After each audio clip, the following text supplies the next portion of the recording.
자, 오늘도 민호이를 따라해 보았습니다.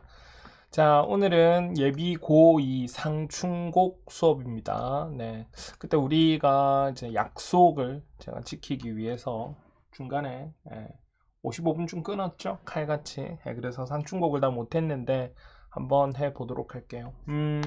고전 작품을 할 때는 항상 말씀드리는 게 배경 지식 조금 쌓아두시는 게 좋고, 특히 작가가 이걸 쓸 때의 어떤 상황이나 사회적 현실을 알아두시면 훨씬 더 좋습니다. 그리고 이러한 문학적 요소를 외워야 될 게 좀 많은데 시험 칠 때 주로 내신용이죠. 그리고 추가로 내는 것은 정확한 해석 정도가 되는데, 덮어놓고 무조건 외우는 게 아니라 배경 설정적 요소를 몇 가지 알아두고 정리하시면 뭐 좀 외우거나 이러실 때 훨씬 더 편할 것 같아요. 일부는 외워야 된다는 거 우리 잘 알고 있지 않습니까? 자, 한번 가봅시다. 정극인의 상충곡인데 가사라는 장르거든요. 뭐 가사의 특징 자체가 크게 중요한 건 아니나 우리나라 운문문학 그 중에서도 산문시처럼 긴 형태의 운문문학입니다. 그러면 이러한 운문문학이 어떻게 제시됐는지 우리 조금 체크하셔야 되는데, 그래서 뭐 사실 우리가 남아있는 거 뭐 관동별곡류라든지 아니면 사미인곡, 송미인곡 같은 류들이 대체로 이런 가사 장르라는 거 기억하셔야 되고, 그리고 이 작품들 중에 유명한 작품들이 많아요. 그 상춘곡 같은 경우는 춘자가 봄춘자고 상이 이제 관상하다 그 상자인데, 봄을 관상하는 노래라고 돼 있는데, 봄을 관상하려고 하면 이 사람의 이제 상황이 정해져 있습니다. 어디가 있다. 조정해 있지 않다. 조정해 있으면 매일 임금이 코라고 높은 사람 정도 되면 5시 전후, 늦어도 6시, 6시가 늦었다고 들었습니다. 오후가 아니다, 아침이다.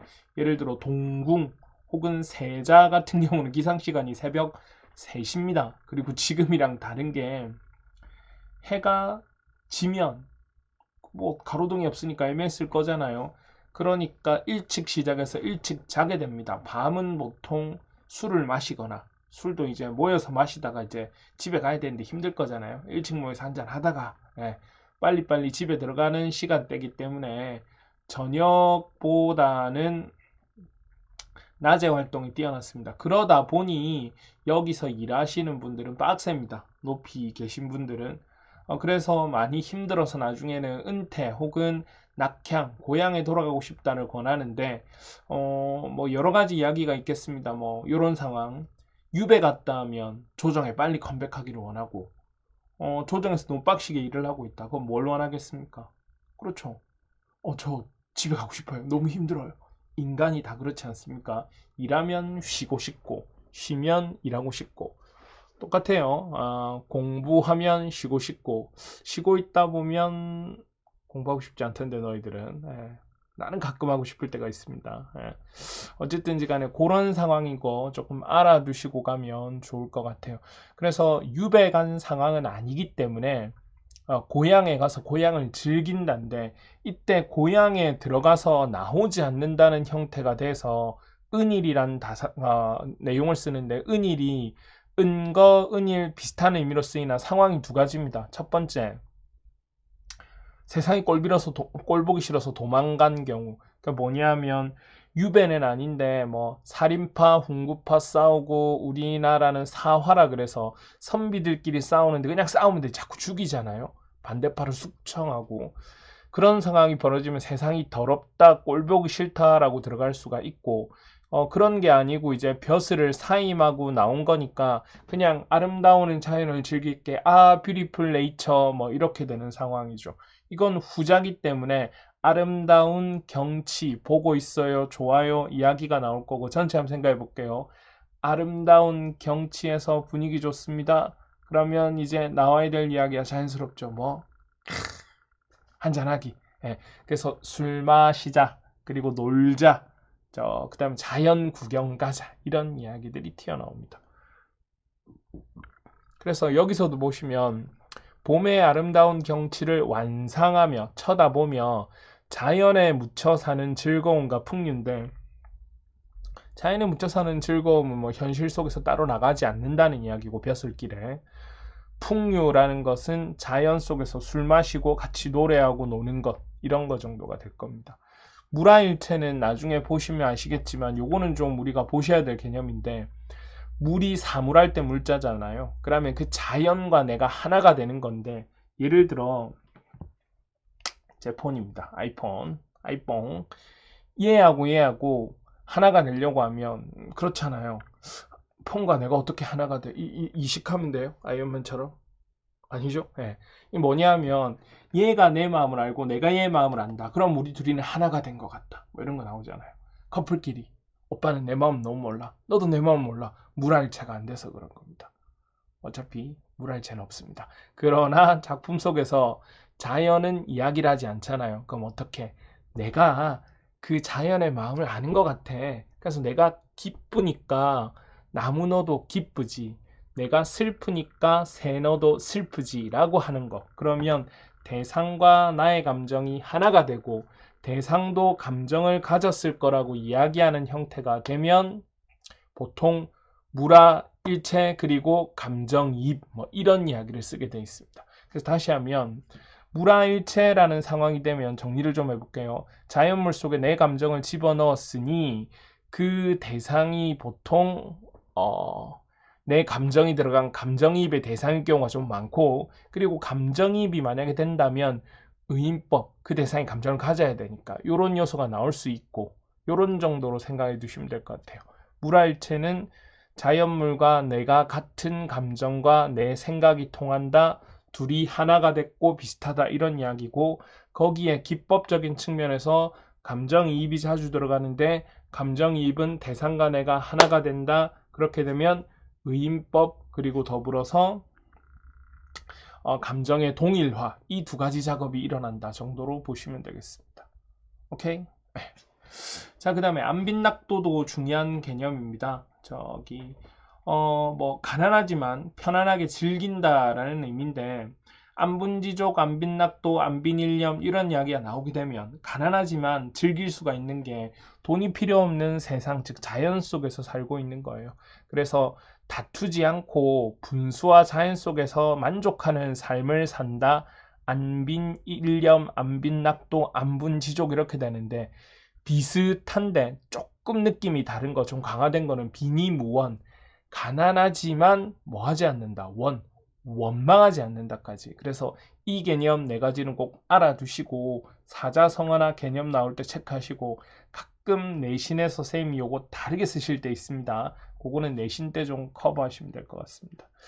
자, 그런 것들 쭉 보시면 되고요. 나머지는 큰 그거 없고, 가사의 가장 기본적인 특징, 사음보, 연속체, 그리고 3, 4조 이렇게 해놓으라고 하니까 우리 교재 만드시는 분이 단어도 똑똑똑 끊어버렸던데, 이건 제가 보면서 커버를 할게요. 제가 교재 만들 때 생각을 못했어요. 쓱 보고 해석이 맞군 이랬었는데, 갑자기 녹음을 하고 있는데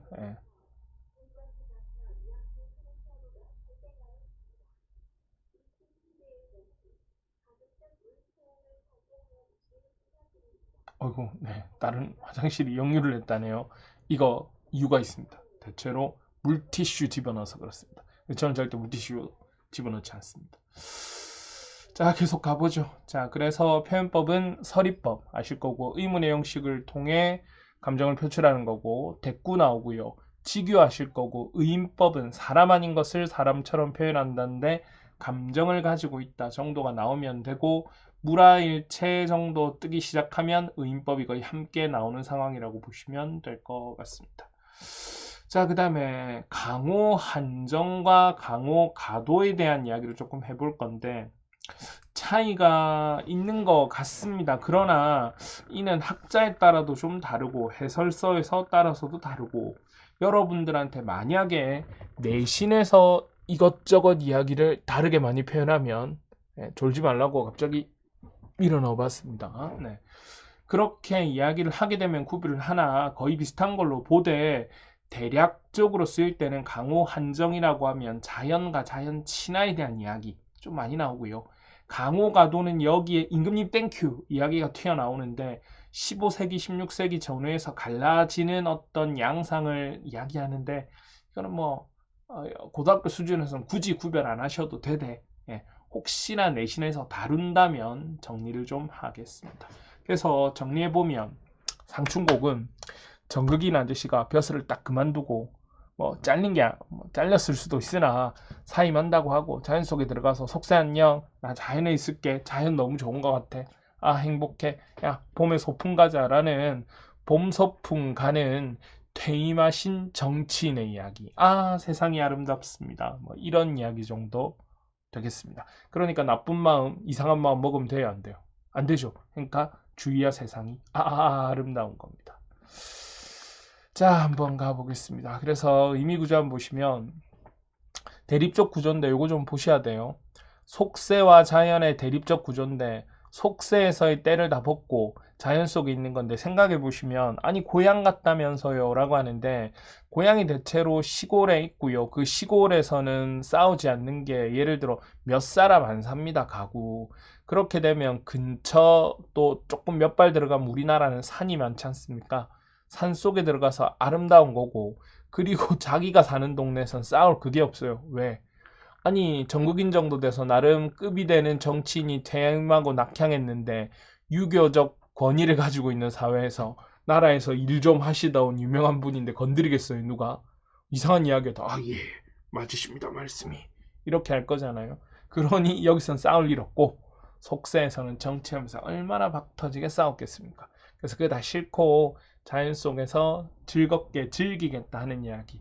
그래서 대립적 요소 홍진, 산림, 속세 그 다음에 보십시오. 나는 풍월, 자연의 주인이래요. 선생님 주인이라면서요. 아니 그게 아니라 자연은 아무도 가지지 않으니 모두가 주인이 될 수 있고 모두가 대상이 될 수 있다. 뭐 이런 이야기고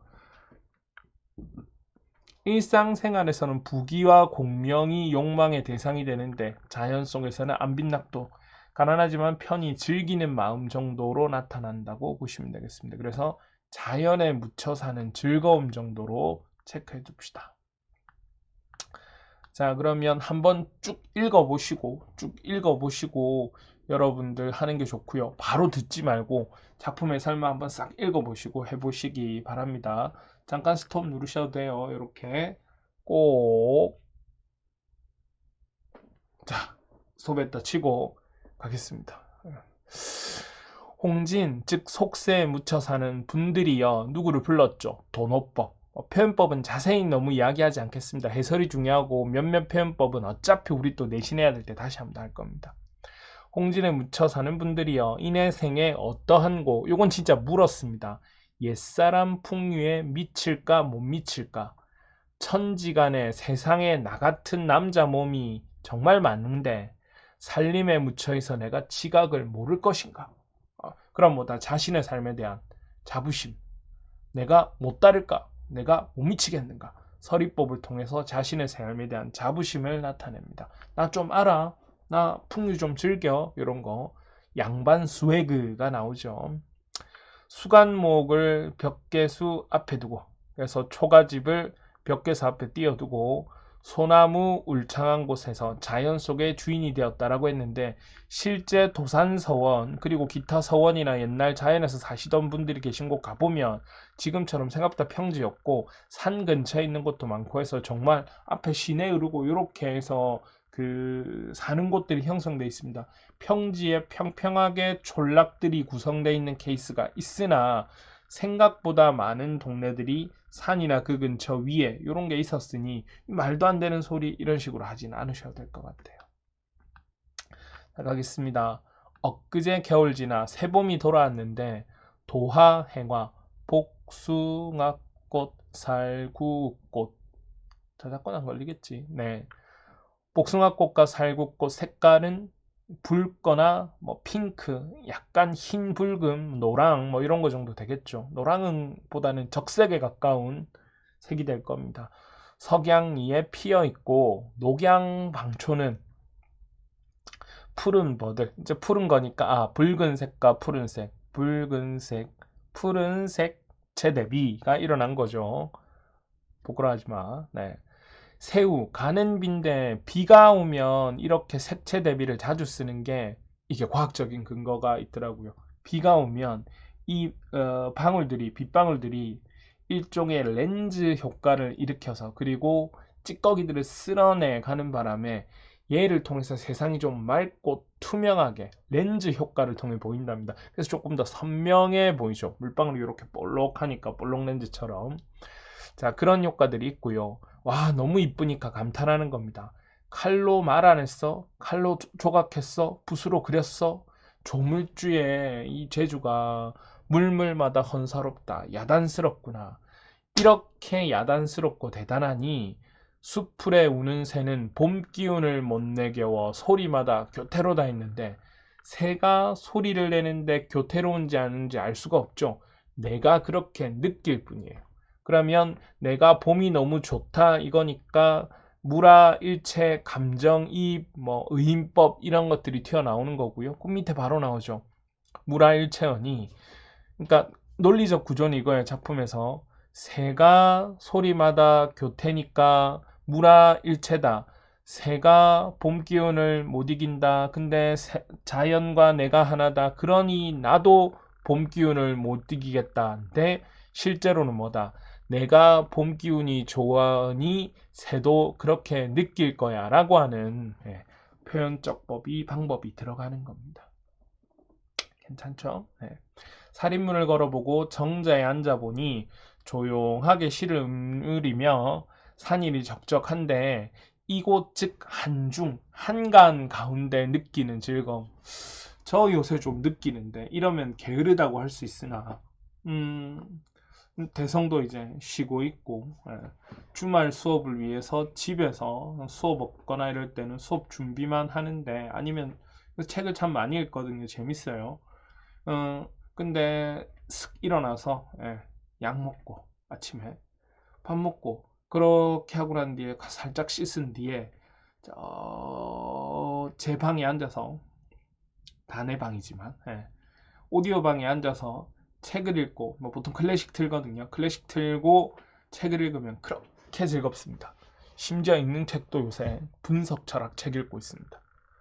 자랑이냐고요? 아니 그게 아니라 그 가운데 느끼는 맛이 있더라고요. 보면 어제 본 통계인데 우리나라 평균을 따졌을 때 가장 책을 많이 읽는 세대가 어디냐? 여러분들이고요. 교과서하고 자습서를 많이 볼 테니 1년에 한 20권 정도 된다고 하는데 이 새끼들이 1년에 20권을 다 보는지는 잘 모르겠습니다만은 40대가 보통 한 9권 전후랍니다. 저는 뭐 그거 다 제외하고 그 책보다 훨씬 많은 책을 보지만 요새 시간이 좀 지나서 보는 옛날 고전들이나 책들은 나름 감동적이에요. 그래서 웃기지만 누워서 자기 전에 역사책 많이 보고요.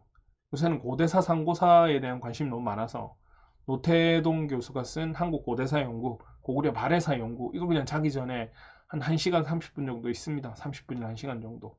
머리 안 아파요. 이게 분명히 교재 같은 느낌인데 읽다 보니 너무 즐거운 거예요. 그리고 시간 날 땐 아까 말씀드렸던 제가 좋아하는 분석 철학, 전공하고도 관련돼 있고 여러분들 수능 수업하고도 관련돼 있고 그리고 또 가끔 보면 저기 소설 추천해 준 거 특히 요새 후배 겸 관련이 있으신 분이 또 책을 써서 오선영 작가가 뭐죠? 호텔 해운대라는 소설집을 내서 그걸 또 즐겁게 읽고 있습니다. 막강 광고 하나 띄워볼까요? 선생님 여기서 또 딴소리예요. 야 한번 들어. 네, 후배 작가가 쓴 소설인데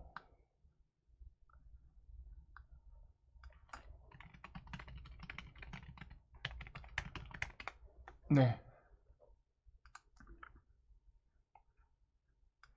싹 한번 띄워볼까요?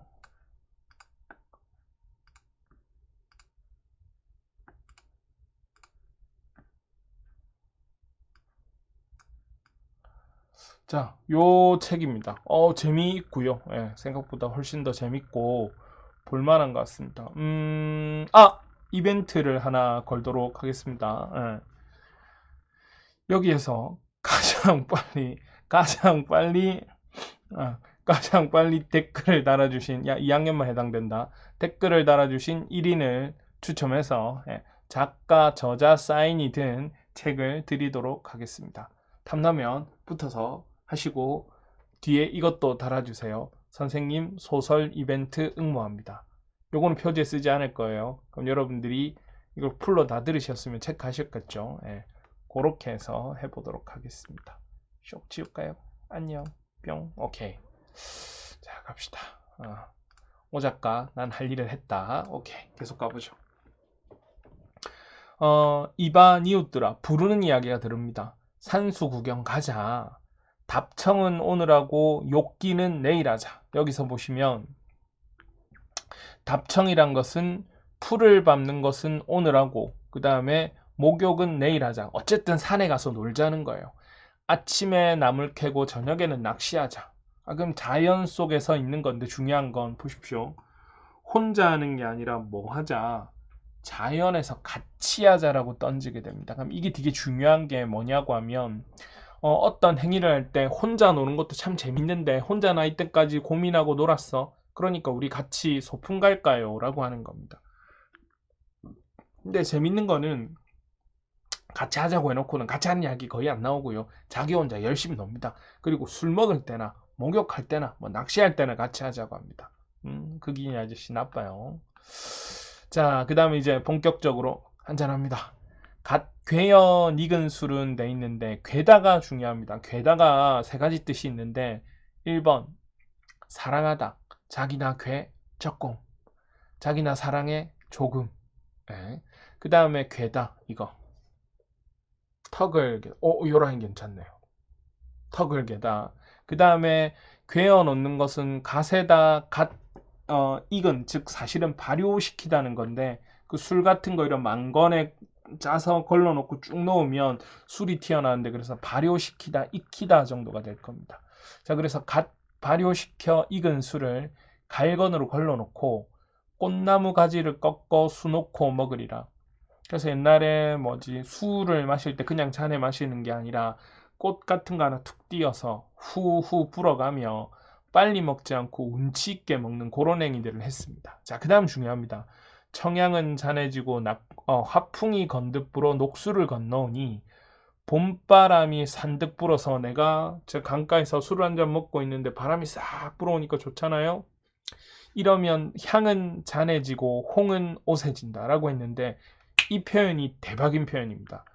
풀은 향은 잔해지니까 그 향을 함께 마시는 거고요. 낙홍이라는 것은 잎이 떨어지죠. 그 잎이 옷에 톡 있으면 나도 몰래 뭐가 되는 것 같다. 자연과 하나가 되는 것 같다. 혹은 내 옷의 색깔에 물드는 것 같다 해서 일부 시험 문제나 이런 데 보면 낙홍은 오세진다를 물화일체의 또 다른 표현으로 보기도 합니다. 그런 거 보시면 되고요. 뭐 100% 그렇다는 건 아닌데 이건 시험에 따라 조금 다릅니다. 자, 술동이가 비었거든 나에게 말해다오.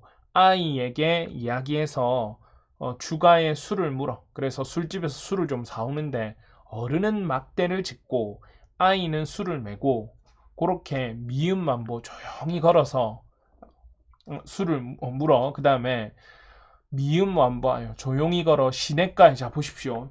뭐 하자고 해놓고는 또 운치는 자기 혼자 즐깁니다. 시냇가에 혼자 앉아서 맑은 모래에 잔을 씻어 부어들고. 왜냐하면 그 옛날엔 깨끗했을 거잖아요 자연이. 그러면 뭐 술집이 있는 게 아니니까 이런 도포자락에다가 잔이나 그 다음에 뭐 여러 넣어갑니다. 이게 일종의 백이죠.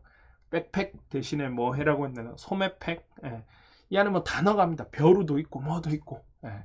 중국 버전은 책가방 있잖아요. 그 중국 그 드라마 영화 보면 이 뭐 선비라는 애들이 막 이거 책가방 같은 거 들고 왔는데 우리는 이렇게 지는 게 아니라 지고 이런 거는 누가 좀 뽀대가 안 나니 밑에 하인들이 하고 일반 백성은 일반 양반들은 이런 데 넣어 다닙니다. 자 거기서 잔 하나 꺼내서 아까 술 마셨는데 그래도 청결을 위해서 명사 맑은 모래 물쓱 담아서 휙휙 저어도 되는데 모래 가지고 문지르면 수세미 같은 효과가 나죠. 네. 그래서 어디 있죠? 명사 좋은 물에 잔을 씻어 부어들고 푸른 물을 굽어보니 떠오는 것은 도화로다. 그러니까 무릉도원이 가까이 있는 것 같아. 이제 술 한잔 먹으니까 좋은 겁니다. 술 빡 올라오면서 오 굿. 저들이 긴 것인가? 저곳이 그 무릉도원인가? 자, 그 다음에 소나무 좁은 길에 두견화를 옆에 들고 이제 공간의 이동이 하나 나오죠. 어디로 올라갑니까? 어이구, 어이구, 어이구. 봉두에 뽕우리 위에 급하게 올라 구름 속에 앉아보니 이 아저씨도 대단합니다. 그 공간의 이동이 나오는데 밑에 그 어디죠? 강가 근처에서 술 막 먹다가 그러다가 빌 고쳐서 야 렛츠고 뽕우리 이러면서 슥슥슥 올라갑니다. 술 돼가지고 막 소나무 잡고 이렇게 올라가는 거야. 뽕우리에 올라가가지고 구름 속에 높은 곳에 앉아보니 눈아래 이렇게 구름이 있으면 안쪽으로 천총만락이 곳곳에 벌어져 있구나. 즉 뭐다? 집들이 막 펼쳐져 있구나. 연하일휘 안개와 노을은 너무 멋지게 비단을 펼친 듯이 깔려 있고 거기에 촌락들이 있다는 거죠. 그리고 멀리 보니까 이제 상춘곡이니까 봄이죠.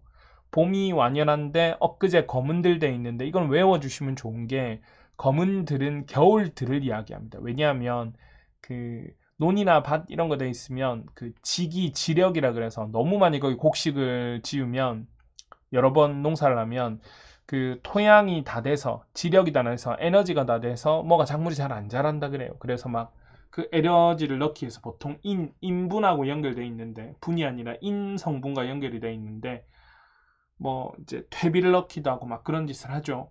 근데 좀 더 확실한 거는 화전이라 그래서 그쪽을 태워버립니다. 태우면 거기서 재가 나고 재가 남은 유기물이 다시 토양에 스며들어 충분히 땅에 농사를 지을 수 있는 땅으로 변한다라고 합니다. 대단한 거죠. 쌤 어떻게 알아요? 라고 물어보면 나도 몰랐는데 무조건 외웠는데 어릴 때는 고등학교 선생님들 안 가르쳐 주더라고. 우리 고등학교 때는 덮어놓고 외우는 게 좀 많아가지고 예. 그래서 찾았죠. 예. 대학교 때 공부하면서 혹은 이제 애들 가르치면서 왜 검은들이 겨울들일까? 그래서 뭐 옛날에 뭐 애들끼리 이야기할 때 겨울은 춥고 어둡다. 그러니까 들이 어두울 거야. 아니었던 거예요. 그런 정도라고 생각하시면 됩니다. 자, 엊그제 검은들이 봄빛도 유의할사. 그래서 그 화전한다고 태웠던 들이 이제 봄 기운이 완연하다. 이런 거고요. 자, 마지막 가봅시다. 자, 여기 하이라이트. 이게 주객전도라고 나오는데 이렇게 보시면 됩니다. 공명도 나를 싫어하고 군대 얼마 전에 군대 간 배우가 아니라 부기공명. 근데 얘는 뭐라고 본 거죠? 의인화 시켜놓은 거죠. 좋아요. 공명도 나를 꺼리고 부기도 나를 꺼리니 의인법 시켜놓은 거고 청풍명월 즉 자연 외에 어떤 것이 있는 거 그러면 공명, 부기, 청풍명월은 나의 다 의인화된 존재인데 공명하고 부기는 나를 싫어하고 오직 자연만이 나를 좋아해 준다. 그렇네요. 단편우왕 소박한 옷차림에 흩은 생각 즉 속세에 돌아가겠다는 욕심 없으니 아모타 자 그 향가부터 내려오는 형식적 요소입니다. 1어절 3음절 마지막에 나오죠. 예, 운율적 요소 아무튼 백년 행락이 이만한들 어찌하리 자신의 삶에 대한 자부심이 나오게 됩니다. 자 그래서 내용상 특징 보면 여기 나오죠. 자연의 아름다움을 예찬하고 자연과 조화를 이루어 살겠다. 오케이 좋고요. 시선의 이동에 따라 전개했지만 뒤에 보시면 뭐 어디 올라갔다 나오니까 기본적으로 공간적 변화도 튀어나옵니다. 요거는 조금 다른 이야기가 나올 수도 있던데 크게 뭐 문제가 되는 부분은 아닌 것 같고요. 그 다음에 많은 표현법, 서리법, 의인법, 대꾸법, 직유법 등을 썼다 정도 보시면 될 것 같습니다. 나머지 외우는 요소는 추가로 하기로 하고요. 핵심은 어떤 흐름과 내용인가를 하시고 이해하시고 머릿속에 넣고 그 다음에 우리 항상 이야기하죠. 디테일하게 자잘하게 내신용 외우기는 내신 때 되니까 전체 흐름 이렇다 정도에서 정리해 두시는 게 필요할 겁니다. 자 일단 오늘 여기까지 하고 민호의식으로 또 이렇게 끝낼 텐데 재빨리 보시고 이벤트 참여하시기 바랍니다. 힌트는 다 줬다. 자 오늘 여기까지 하겠습니다. 수고했습니다. 얍.